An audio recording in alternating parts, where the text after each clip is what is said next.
अध्याय 3। अंधकार के साथ समझौता। पृथ्वी के नीचे, जहां सूर्य प्रवेश नहीं करता और जहां समय की कोई प्रतिध्वनि नहीं है, वहां एक ऐसी दुनिया है जिसके बारे में मनुष्य केवल प्रार्थनाओं में फुसफुसाते हैं और जिसका स्वप्न देखने से भी डरते हैं। नर्क, छायाओं का, खोई हुई आत्माओं का, अटल शब्दों का साम्राज्य। और वहां ओब्सीडियन और सूखे खून से बने सिंहासन पर मृत्यु की मूक रानी परसेफोन राज करती है। वह एक बार जीवित दुनिया के घास के मैदानों से अपहृत हो गई थी, दो क्षेत्रों के बीच एक देवी में तब्दील हो गई थी। उसने चुप रहना, सहन करना, शासन करना सीख लिया था। त्याग पत्र देने वाली रानी। लेकिन उस दिन जब एफ्रोडाइट छाया के राज्य में प्रवेश करेगी तो सब कुछ बदल जाएगा। एफ्रोडाइट अकेली आई थी। उसने न तो अपने कृपा पात्रों का दल बुलाया था, न ही संगमरमर के पंखों वाले कबूतरों को। उसने एक लंबा लबादा पहना था जो पुरानी शराब के रंग का था, और उसकी बाहों में प्रकाश के कपड़े में लिपटा हुआ अदोनिस सो रहा था।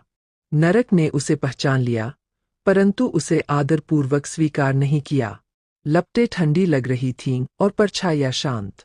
एफ्रोडाइट उस स्थान की निवासी नहीं थी। उसकी सुंदरता अंधकार के पर्दे को चुनौती की तरह भेद रही थी। परसेफोन, एफ्रोडाइट ने बड़बड़ाते हुए कहा, जब वह सिंहासन कक्ष में पहुंची, मैं एक अनुरोध लेकर आया हूं। नरक की रानी बिना किसी जल्दबाजी के पत्थर की सीढ़ियों से नीचे उतर गई। उसकी पोशाक, जो विस्मृति के विचार की तरह काली थी, उसके कदमों में राज के निशान छोड़ गई। वह आश्चर्यचकित नहीं दिखी। वह जानती थी कि देवता बिना किसी कारण के नरक में नहीं उतरते। एफ्रोडाइट ने उसे कुछ भी नहीं समझाया। उसने उसे उस पाप के बारे में नहीं बताया जिसके कारण अदोनिस का जन्म हुआ था, न तो सिन्यरास के दर्द के बारे में, नहीं मायरा की शर्म के बारे में, नहीं उस परेशान करने वाले सपने के बारे में जिसने उस रात उसे घेर लिया था जब उसने बच्चे को खोजा था। उसने केवल इतना कहा, मैं चाहता हूं कि आप उसे यही रखें। उसे छिपा कर रखो। ऊपर की दुनिया उसके लिए तैयार नहीं है।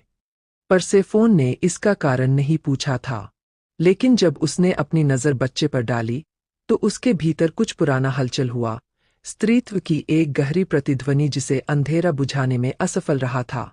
वह मां नहीं थी, लेकिन उसे अपने अंदर गहराई से महसूस हो रहा था कि यह बच्चा साधारण नहीं है। उनमें एक ऐसा कंपन था जो मृत्यु को चुनौती देता था। आप चाहते हैं कि मैं इसे कब तक अपने पास रखूं? उसने ठंडे स्वर में पूछा। जितना समय लगेगा,